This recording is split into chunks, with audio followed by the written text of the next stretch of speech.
There we go.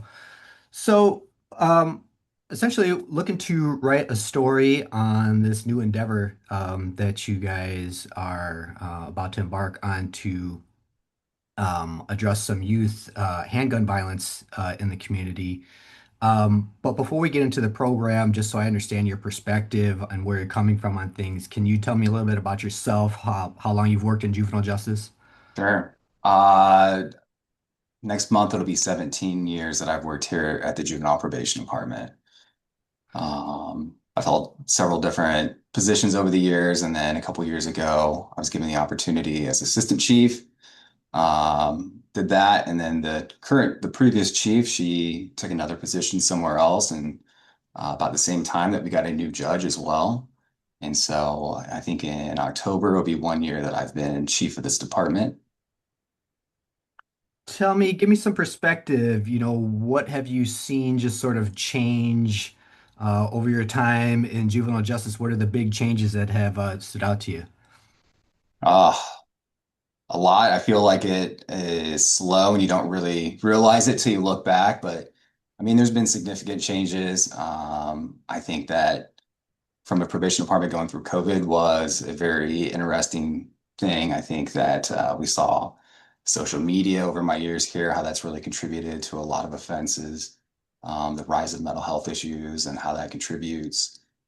Sometimes, a lot of times contributing to delinquency. Yeah, I mean, that's probably the biggest sweeping changes. I mean, we've done a really good job just overall focusing on rehabilitation and not so much looking at them as little adults anymore. We look at them more as, young people, and we try to find ways and treatment programs that we can really be effective. Uh, the social media, you mentioned that that's something that I don't know if a lot of people spend a lot of time thinking about that. They think of just kind of like, violence or crime in the community is violence or crime in the community. But tell me a little bit about that. What do you see? What sort of a factor has social media been?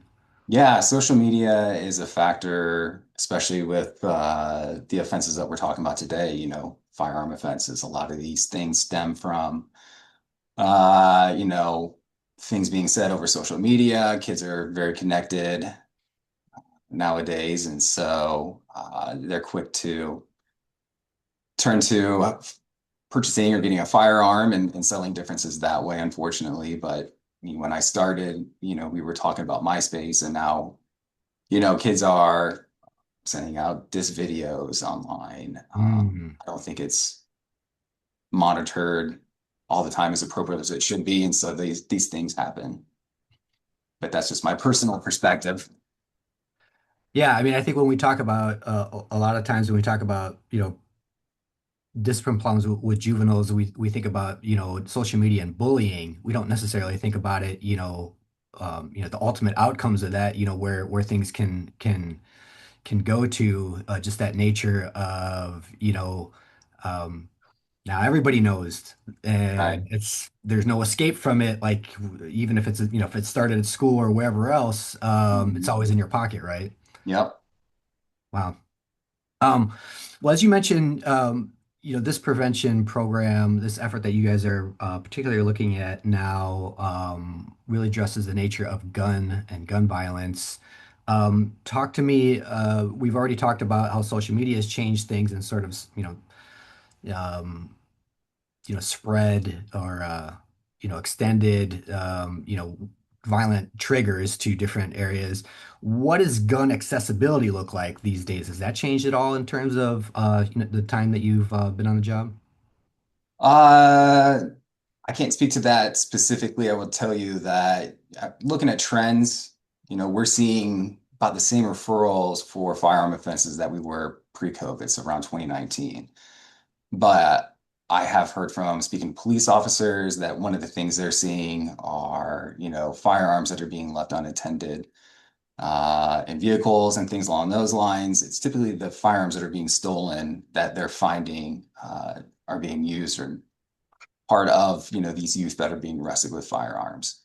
So I feel like that's been a big piece of it is, you know, Right. unattended firearms, honestly. Yeah. Right, because I think that's one of the things that people, when they talk about like, youth and gun violence, part of it is like, how are they even getting these guns? Yeah, yeah, yep.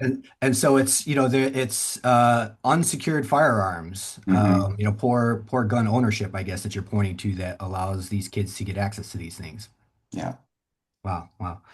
Um, when we talk about the youths that come onto your radar, what do you typically see as some of the underlying challenges that they're facing? Do they have things in common there?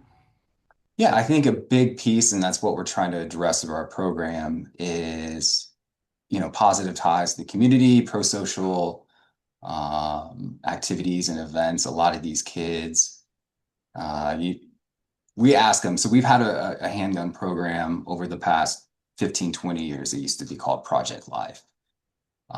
It had small tweaks and updates throughout the years, but looking at it when Judge Eckenbarger took the bench, I think last August, one of the first things he did is he wanted us to look into what's effective, what isn't, where can we do, the most work. And he identified, firearm offenses because we're seeing it, the community seeing it. And so benefit to the previous chief, she kind of got the ball rolling with the partnership with Building Kings. When the grant funds came available, the judge had said, hey, you know, encouraged me to go ahead and apply for them. And that funded the entire program of what we're trying to do. So to answer your question, what we're trying to do is build ties in the community. And so Building Kings is a community organization. They hold weekly meetings, they're mentors. And so and they have lived experience too, which is something that, we can't offer.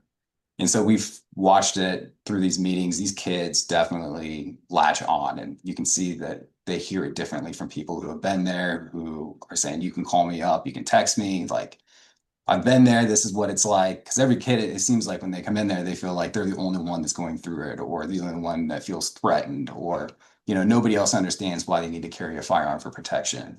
Well, Mm, they do. And so they can kind of give the insight of like, this is how I can get you in trouble. This is how I lost my friend. So I think a big piece is, that tie to the community, the mentorship piece.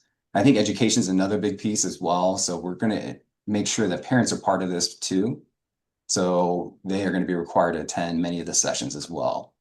Um, and so they kind of hear like, what is, responsible gun ownership looks like. What are the dangers of social media? How to monitor your child's social media? What are the warning signs? mm, Um, we also have partnership through this program with the coroner's office. They've agreed to sign on and kind of help and give a perspective. The Parkview trauma team as well. They're going to come and be part of our medical presentation. And so they're going to they've donated Stop the Bleed kits too, because statistically, the youth that would be in this program would be more likely to run into a situation where they might encounter somebody else who has a gunshot wound. And so they found that in other places, these kids have actually saved other kids' lives by this mm. knowledge and having those tools. So that's a piece that we're going to add as well. And then a live community outreach. They run the Fort Wayne, the Peacemakers through the schools, and they've had incredible success. And so we partnered with them. They're going to do 2 sessions, which are just on conflict resolution. And so for, those kids we talked about earlier who may not know how to settle or may not know how to settle their differences without a firearm, this is going to give them different tools. And so we're really excited about everybody that's come to the table to help out. Fort Wayne Police, the prosecutor's office. So it's been great. Everybody we've asked, like, hey, would you help? Would you want to be part of this? Everybody's like, yes, how can I help? You mentioned obviously the availability of the grants coming online. Was it that, or is there anything that you are particularly seeing happening right now that told you like we need something like this right now?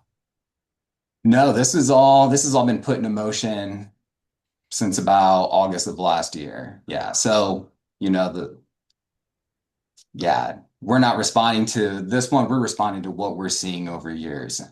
Hmm, hmm. Um, when and just to maybe give me a sense for um, problems with juveniles in the criminal justice system versus gun violence in particular. When a youth ends up on your radar, how common is it that they've been involved in some form of violence that includes a weapon like a handgun? Oh, that's a good question. I think it would be more anecdotal. We always are surprised and sometimes not, you know. Um, Handguns make up a small portion of what we see, but obviously it's one that we give incredible attention to. And this program isn't for every kid that gets arrested with a gun. We take a lot into account. We still utilize detention here. We also will utilize confinement or commitments to the Department of Correction as well for those situations. But the kids that are deemed appropriate for community supervision are going to be given an opportunity on this. And so we ask all these questions. Any kid that comes in with a firearm offense, we're asking several questions. There's assessments that go into it. So we're really triaging and trying to discern, is this kid appropriate or not to remain in the community? And if they are, we need to make sure that we're educating them and giving them those, that programming to hopefully prevent this from happening again.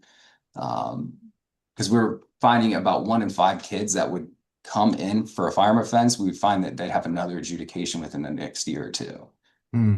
And so that's too many, obviously. And so we're really trying to hit that population, get that number down to zero. Hmm. I don't want to mislead people. One of the things I'm being conscious of in an article like this is I Mhm. don't want people to start thinking that, when we talk about, there's this program, and so it suggests that there's a problem, and obviously there is, but Mhm. I don't want to give people the impression that, all youths in violent neighborhoods are walking around like the Wild No, West, right? I no. mean, give me some perspective there. Yeah, no, I mean, it's not like that. It's not as prevalent as it might seem at times. I mean, it's always been there. It's there. We're just trying a different approach to tackling it from here on out. So, yeah, I don't know. Are you looking for a stat or a number? I mean, not necessarily, I just don't want people to feel like, um, Yeah, this isn't, right, like it's no, end world times that everybody's no, walking around with a yeah, gun on their hip, in these in maybe neighborhoods that see more crime than others. So yeah. okay. Um, when we talk about the mentality of a youth who you know chooses to use a firearm or get a firearm, what are they saying about why they feel like they need it? Is it protection or is it, what is it? The biggest I've heard is protection. Hmm. Either that they have been threatened or somebody they know has been threatened or they lost somebody close to them. Hmm. Yeah, that's 80% of what I hear. Wow. Okay. So when we're talking, and you started to touch on this before in terms of, the youths that are actually going to be in this program, what determines whether or not you select, what makes somebody a good fit for Mhm. this program? Yeah, I mean, obviously they haven't victimized anybody with that firearm. So depending on the offense, if they come in for an offense in which they use that firearm on somebody, even pointed it, that's a more serious charge. Those aren't typically going to be youth that are appropriate for this. It's going to be the young person, for example, that was walking down the street and it was found, during a routine stop in their pocket. When that youth comes in, they're going to be detained initially, and we're going to be asking a lot of questions to try to figure out, like, why did you have it? Where did it come from? Has it been used in the past? There's a lot of questions that go along with it. As far as assessments too, we do a assessment. It's called the safety, and so it kind of it gives a baseline to try to predict if that youth would be more or less likely to use a firearm again in the future. So we take all that into account. And the great thing about juvenile probation is that we treat every youth individually. And so every treatment plan is individualized. So there's a lot of work done by the probation officers here in this department once we meet with the youth, find out everything, and then we make that recommendation to the judge. And at the end of the day, the judge has the ultimate authority to say, they agree with what we're recommending and maybe they don't. Hmm. But it's going to be, youth 12 to 17, first handgun. offense and it wasn't used as part of in the commission of an offense, Hmm. victimize somebody else. Yeah. Um, so would it be court ordered, or would they have the option, would the youth have the option to say, no, I don't want to be in this? Oh no, it'd definitely be court ordered. Okay. Um, what happens if they're put in the program and somehow, is there like a dropout or a fail out, or, what would that look like? Is it once Uh, you're in, you're into the end? There's no choice. yeah, so we're gonna run cohorts. We're gonna run 8-week cohorts. So let's say they get it, and I mean, in this hypothetical, it would depend on the situation. Did the youth have a medical emergency and they can't attend 2 or 3 sessions? That's going to be different than the youth that says, I don't care, I'm not going to do this. I mean, Mhm. that's going to be a general violation anyways, because the court is given the privilege of probation and these programming to help address these needs. And if they choose not to, then we need to go back to court and find out why and what would be an acceptable plan for, the safety of the community, which we balance as well as that of the youth. Mhm. I think you might have mentioned this, but how many youths are we looking at that you can handle in the program? We're looking at about 80 per year, and that will fluctuate depending on how many referrals that we have. Okay. And what that of that 80, like what would that represent in terms of like, um, if you had infinite money and could put as many youths in there as you wanted, Mhm. what would that number be, I think that's the sweet spot. The thing is that that's only the youth that we're predicting will be appropriate for that community supervision. The other youth may have come back on their second firearm. That's not a young person that is likely going to benefit from this. They might need something more restrictive, or like the ones we talked about before, the murder, the manslaughter, those types of things. That's not what this program's for. So I think that we've got, at least we're predicting the right number, about 80 youth will come in that we think will be appropriate for this.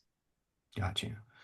Okay, so then, once they're selected, the judge orders them into the program. Walk me through what happens. Sure. So this will happen at a dispositional hearing typically, but once they get ordered into it, they're going to be on some form of probation supervision in tandem with this program. And so that could look like formal probation, that could be probation with an anklet the entire time, which we call EMP. Those would typically be the two probation avenues. We'll connect them with the next cohort.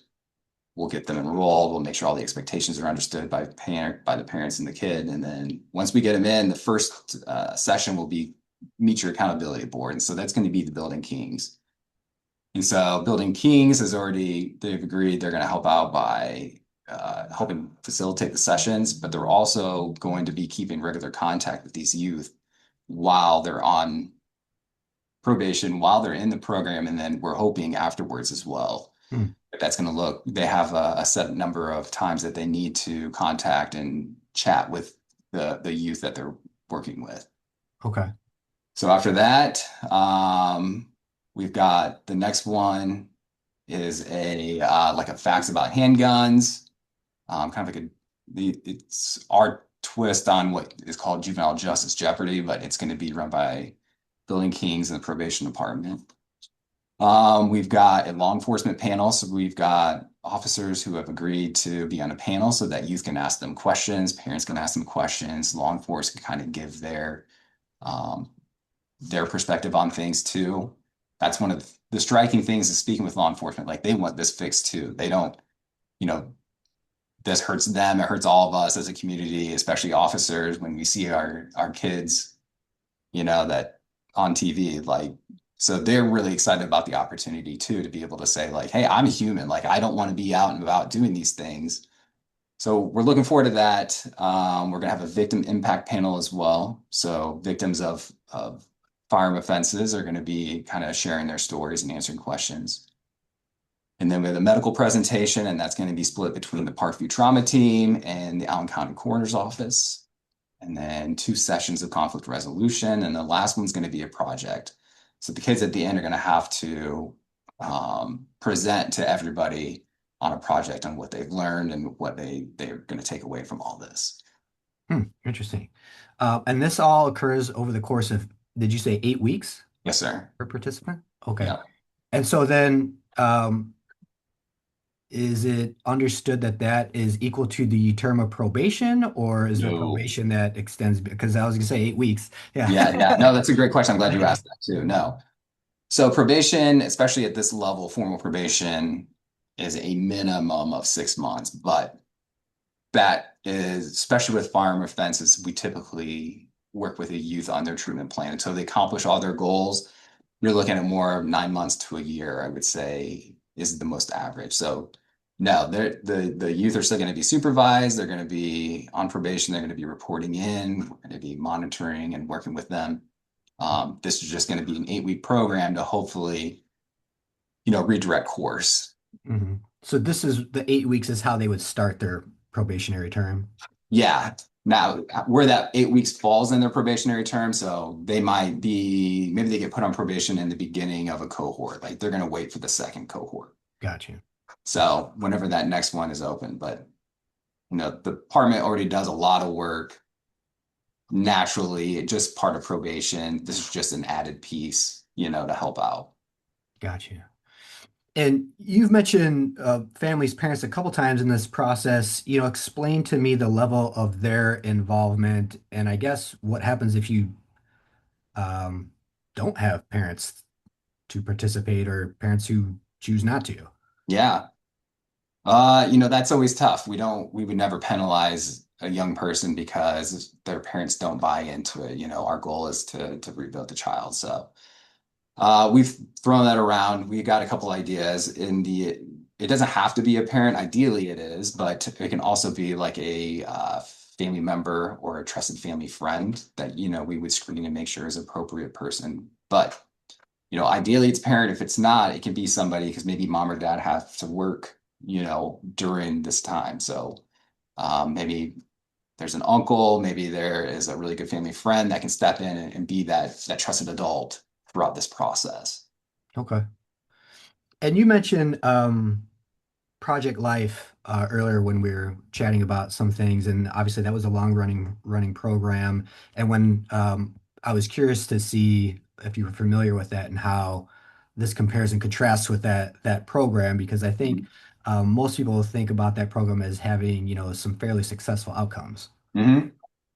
Yeah, I'm not knocking Project Life. It wasn't comprehensive enough for our taste, and we weren't seeing the results that we wanted. And so, yeah, that was a long-standing one. I felt like there was a lot of shock factor that went along with it, and that didn't necessarily stick. And so, you know, we transitioned a little bit away. We started working with Building Kings. And once we saw like that interaction and how, the kids and the parents would walk in downstairs and initially they were like, why am I here? This is terrible. By the end of it, they were signing their kids up for Building Kings mentoring. They were telling us like, this is the greatest thing. Like, I want to help volunteer. I want to be part of this. And so seeing the impact, it contrasted compared to what we were doing beforehand. Hmm. And so that's kind of what really solidified us going down this path. When you talk about the shock factor of Project Life, you mean just the element of like that whole like kind of scared straight sort of Yeah, mentality. And this is more of a, of a life skills model, I guess. yeah, I would say that. When I say shock factor, it was like, here's gruesome photos, like, Right. Yeah. scared straight, we know didn't work. I'm sure that does leave a mark on them, seeing photos and stuff like that, but I don't think it was accomplishing what we wanted it to. Clearly Mhm. it wasn't. Ideally we're shooting for 100%. And then I know that sounds crazy and lofty, but that's what we're always striving towards.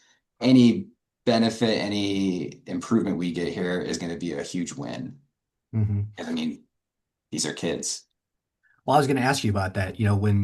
What will you guys be looking at? What will you be measuring? What do you have to see to look back at this once the grant is over and say that was Mhm. success, that was successful? Yeah. Well, for us, as a probation department, we're a reactive department. We don't have arresting abilities. That's not our job. We deal with what, the young people that come here, and we do the best we can to keep them from coming back. And so for us, our focus is going to be recidivism, and especially firearm recidivism. So like I mentioned, it was a little over 1 in 5 youth were coming back for another firearm adjudication. So if we can decrease that, I think that's a huge accomplishment for us. And you can't really measure it's hard to measure, how many lives we impacted. Right.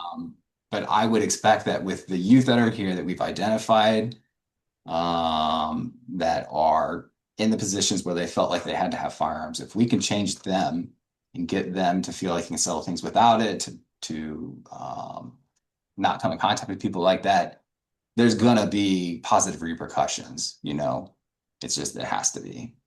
Does it have to be a pure like, this youth, they don't cross our paths again. They don't come onto our radar, or is it just like you said, like Mhm. it's not gun involvement or what? I guess I just, if it goes from 1 in 5 to 1 in 6, like is that Mhm. enough of a win?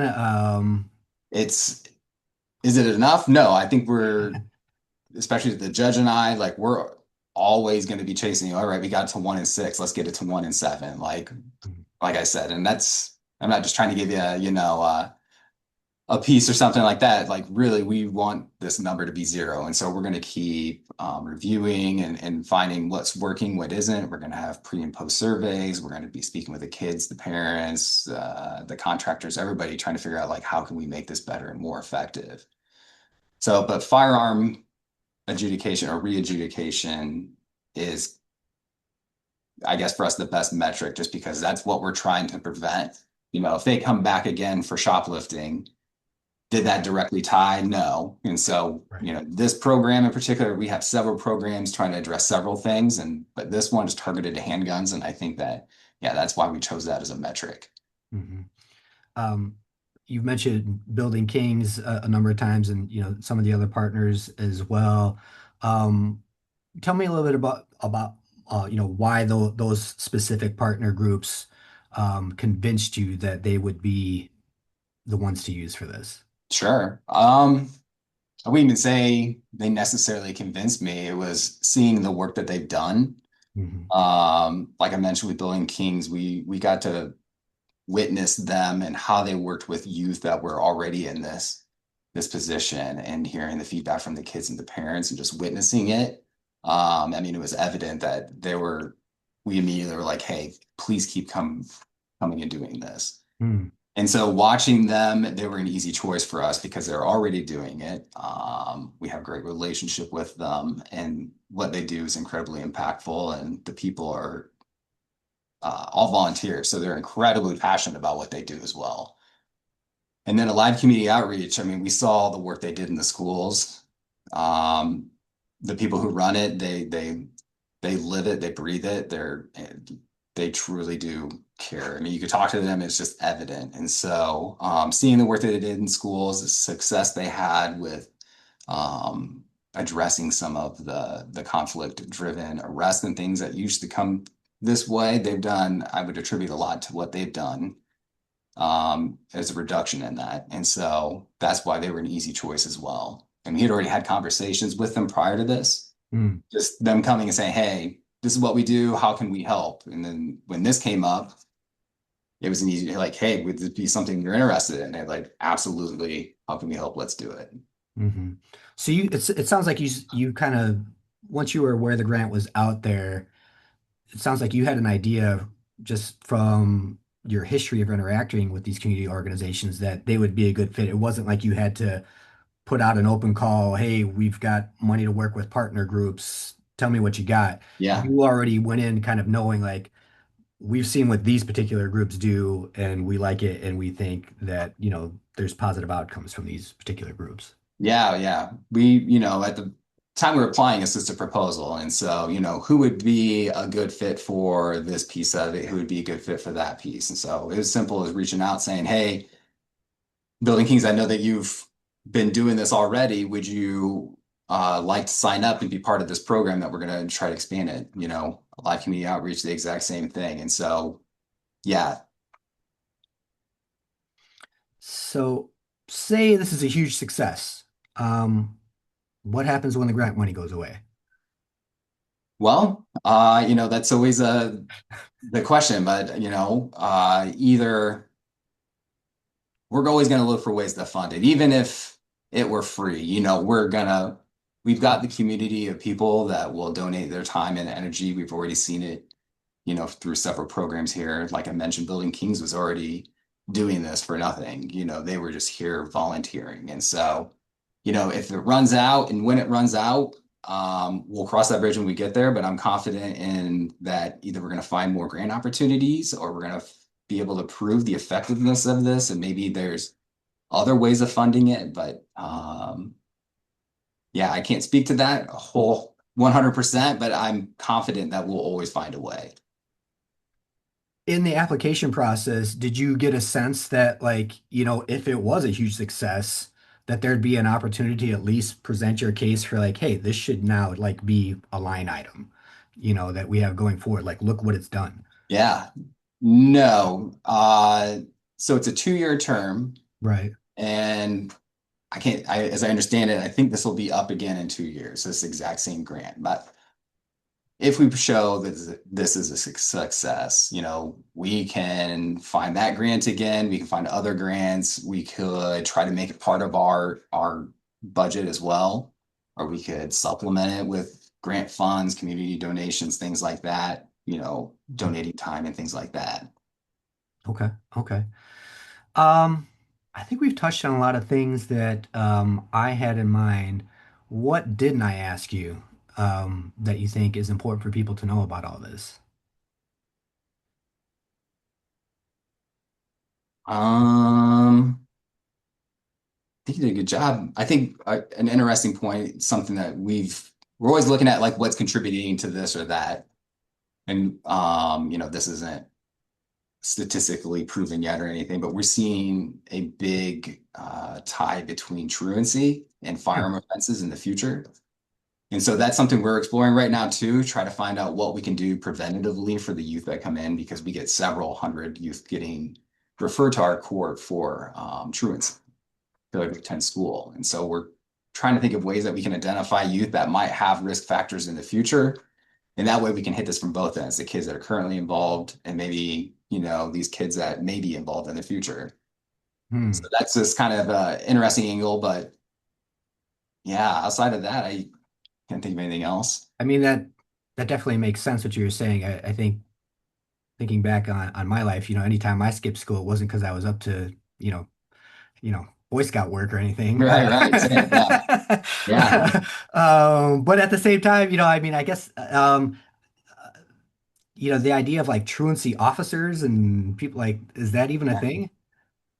No, no. I mean, we have probation officers that are they handle specifically like truancy caseloads, but like truancy officers from like when we grew up, no, you're not having police officers going around looking for truants or things like that. Yeah, like you don't show up for school, somebody comes knocking on your door. Hey, No. no, yeah, that's not happening.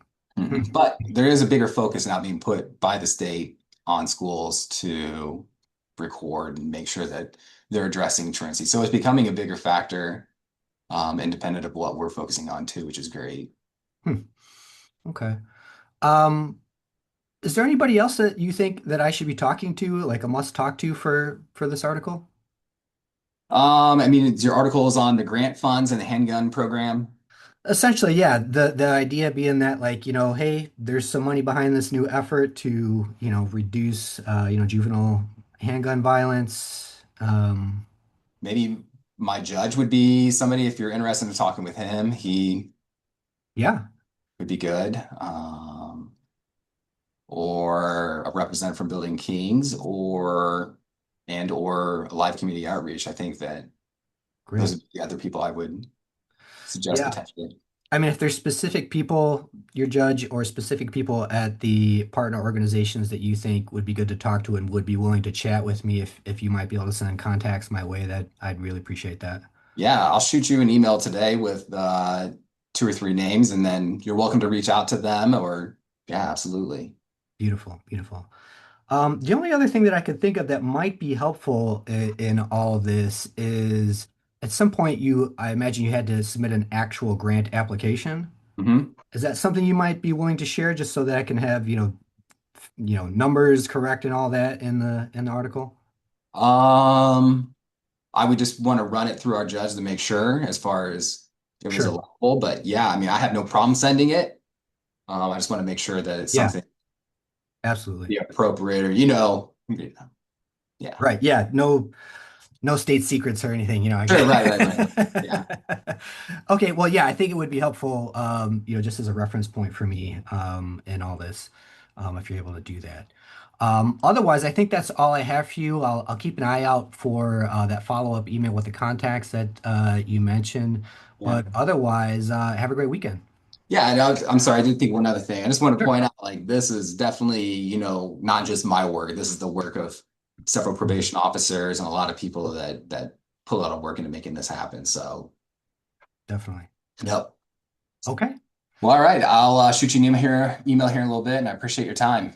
I appreciate your time. All right. Thanks again. Yep. Bye-bye.